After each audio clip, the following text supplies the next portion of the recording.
Hello students, welcome back to Prepon.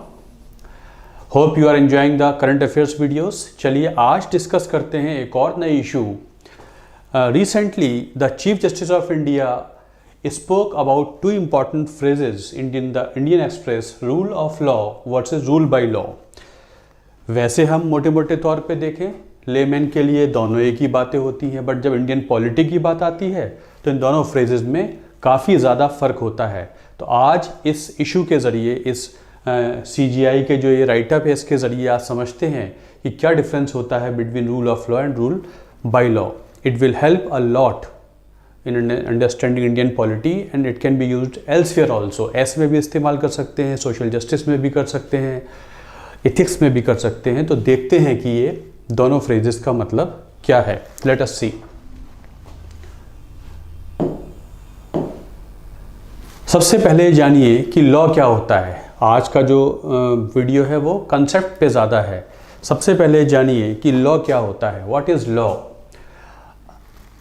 Parliament brings a bill and when the bill is passed by the parliament the bill becomes the law. But जब हम कहते हैं word law तो essentially law क्या होता है, ध्यान से समझिए. कोई भी कानून बना देना, मेजॉरिटी से पास करा देना भर लॉ नहीं होता है. लॉ एक्चुअली वो कानून होता है, वो पॉलिसी होती है which is based on ideals of equity and justice. It is based on ideals of equity and justice. सिर्फ लॉ बना देने भर से बात नहीं बनती. लॉ में इनहेरेंट होना चाहिए, निहित होना चाहिए. अगर लॉ न्याय पे और जस्टिस पे आधारित नहीं है तो फिर लॉ नहीं है. ये तो हो सकता है कि पार्लियामेंट ने लॉ फ्रेम कर दिया हो, मेजॉरिटी से पास भी करा लिया हो. Any law which is not essentially taking us to justice and equality can not be called law. सिर्फ प्रोसीजरल तरीके से लॉ पास करा देने भर से लॉ नहीं बन जाता. लॉ का उद्देश्य कुछ इस तरह जाएगा तभी उसे हम लॉ कहते हैं. किसी भी देश में, पाकिस्तान है, वेस्ट एशियन कंट्रीज़ हैं, वहाँ मान लीजिए ये लॉ बना देते हैं कि महिलाएं shall not go to schools and colleges, वो अपना रिलीजियस एजुकेशन करेंगी. अब वहाँ की जो पार्लियामेंट है उसने लॉ बना दिया, मेजॉरिटी से पास भी कर दिया, उनके हिसाब से वो लॉ है. But essentially such a law is not based on equity and justice. तो जब हम लॉ वर्ड इस्तेमाल करते हैं तो हम ये मान के चलते हैं कि एसेंशियली उसमें निहित है justice and equity. An unjust law might still command the obedience of many sections of the society. Still, it may be dangerous or detrimental to the others. हो सकता है कि उस विचारधारा के लोग उस कानून का समर्थन करें, लेकिन हो सकता है कुछ के लिए वो कानून खराब हो. What is clear is that both these thoughts highlight certain facets of what is meant by the term law. जो मैंने आपको बताया कि लॉ में निहित होना चाहिए न्याय और इक्विटी. जब तक ऐसा नहीं होगा तो लॉ लॉफुल नहीं होता है. लॉ तो होता है, मतलब यदि ऐसा लॉ पास कर दिया जाए तो वो एक तरीके से प्रोसीजरल रिक्वायरमेंट फॉलो कर दी आपने, लेकिन सब्सटेंटिव रिक्वायरमेंट फॉलो नहीं की. मतलब उसकी एसेंशियलिटी आपने फुलफिल नहीं की, बट हाँ प्रोसीजर फॉलो कर दिया, मेजॉरिटी ने पास कर दिया, कानून बन गया. Only a state that is governed by such a law can be set to be having rule of law.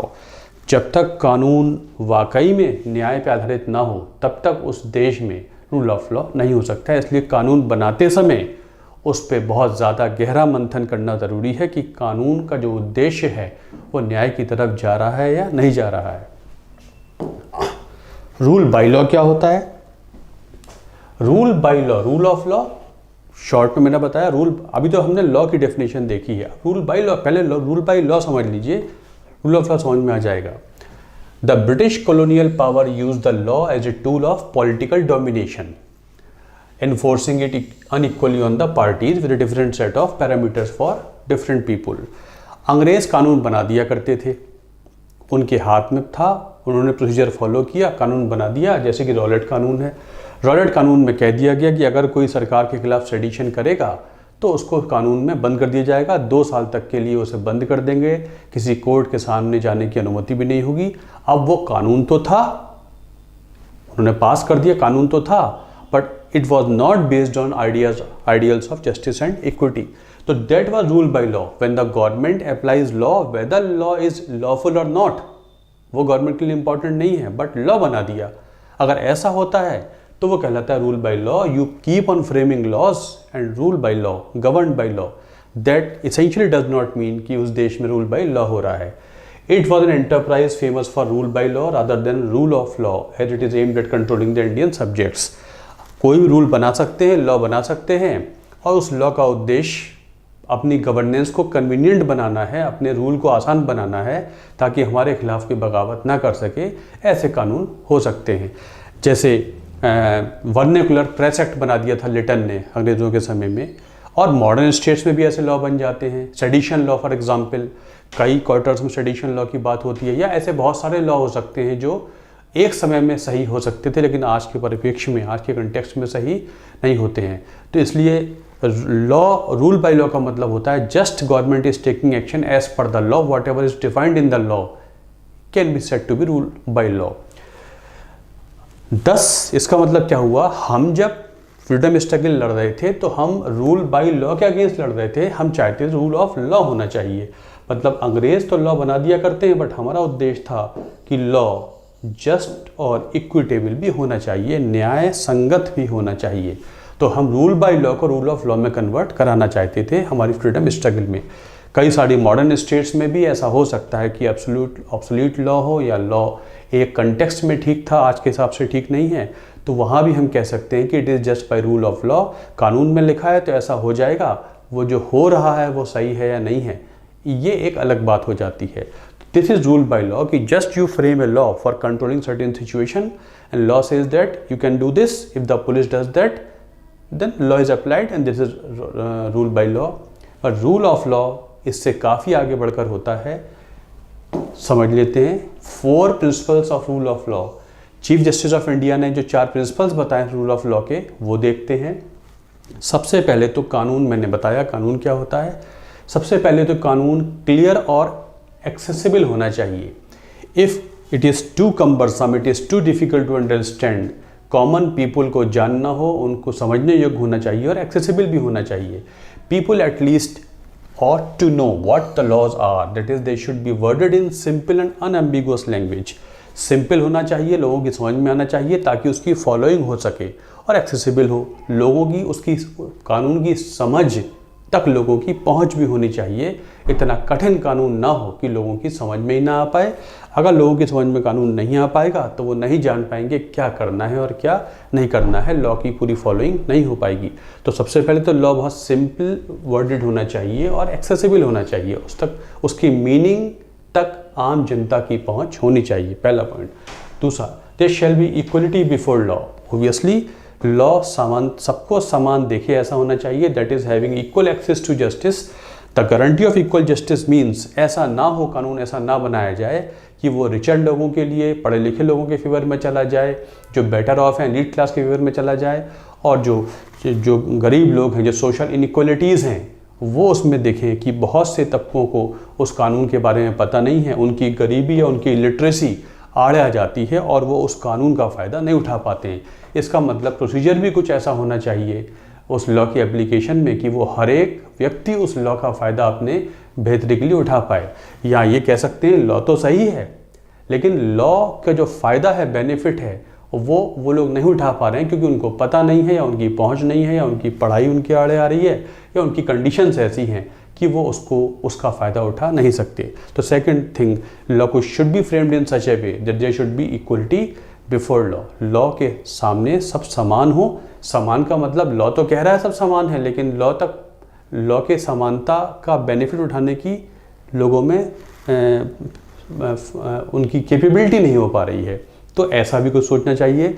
Simple procedure बनाएं ताकि गरीब से गरीब और बिना पढ़ा लिखा व्यक्ति भी उसकी फ़ायदा उठा पाए.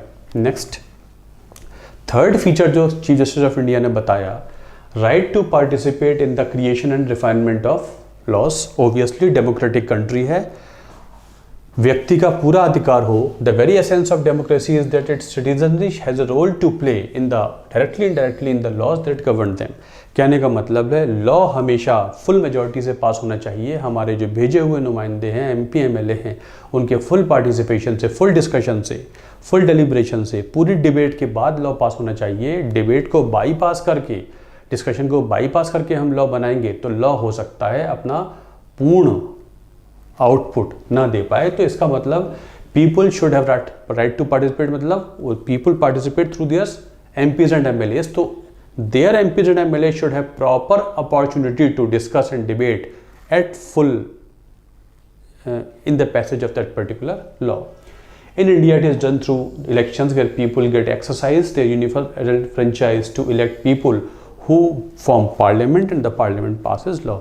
मतलब दूसरा एंगल इसका ये हो गया कि लोग को पूरा मौका मिले कि वो इलेक्शंस में पार्टिसिपेट करें, उनको चुने जो उनके बिहाफ पर लॉ मेकिंग में काम करेंगे। इसका मतलब democratic element also plays a very very important part in the rule of law. मतलब जहाँ पर इलेक्शंस नहीं होते हैं, नॉमिनेट एमपीज कर दिए जाते हैं, अगर वहाँ पे वो एमपीज लॉ बना देते हैं तो हम इस डेफिनेशन के अनुसार नहीं कहेंगे रूल ऑफ लॉ है, क्योंकि जो लॉ मेकर्स हैं वो चुने हुए नहीं हैं, वो नॉमिनेटेड हैं, नामांकित हैं, उनको भेज दिया गया है नॉमिनेट करके। तो डेमोक्रेटिक एलिमेंट भी होना चाहिए उन लोगों में जिन्होंने कानून बनाया है, वो डेमोक्रेटिक तरीके से पहुँचे हैं उस सदन में जहाँ कानून बनता है।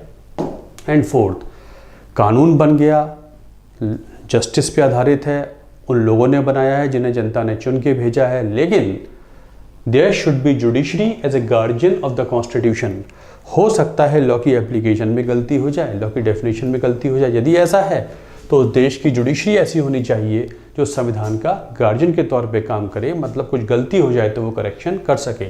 Judiciary is the primary organ which is tasked with ensuring that laws are enacted in line with the constitution through judicial review of laws. अगर कानून सही कानून बना है लेकिन ठीक से लागू नहीं हो रहा है, या ठीक से लागू भी हो रहा है तो उसका बेनिफिट नहीं मिल पा रहा है, ये सब अगर प्रॉब्लम्स आ रही हैं तो जुडिशरी के पास टास्क होना चाहिए उस देश में कि वो उनकी रॉन्ग एप्लीकेशन में या मिस एप्लीकेशन में या लेस एप्लीकेशन में अपना रोल प्ले कर सके, संविधान के अनुसार लॉ का निर्वहन हो। ऐसा करने की क्षमता उस देश की जुडिशरी में हो तो रूल ऑफ लॉ होगा। अगर ये चारों फीचर्स होंगे तो ही हम कह सकते हैं रूल ऑफ लॉ होगा, अदरवाइज रूल ऑफ लॉ नहीं होगा। वैसे रूल ऑफ लॉ की एक फॉर्मल डेफिनेशन है, एबी डाइसी ने दी है, मेरे एक और वीडियो में आप देखेंगे वहाँ मिल जाएगी। But I am taking this particular thing from the point of view of what the present CJI has spoken a few days back. उन्होंने इसको बहुत वजन दे के कहा है कि ये सारी चीज़ें होनी चाहिए तभी हम कह सकते हैं रूल ऑफ लॉ होगा। इसलिए कानून होना चाहिए, कानून के द्वारा सरकारें काम करें, कानून का सही होना ज़रूरी है, कानून का होना भर सफिशिएंट नहीं है, कानून सही कानून का होना ज़रूरी है, तभी हो सकता है रूल ऑफ लॉ।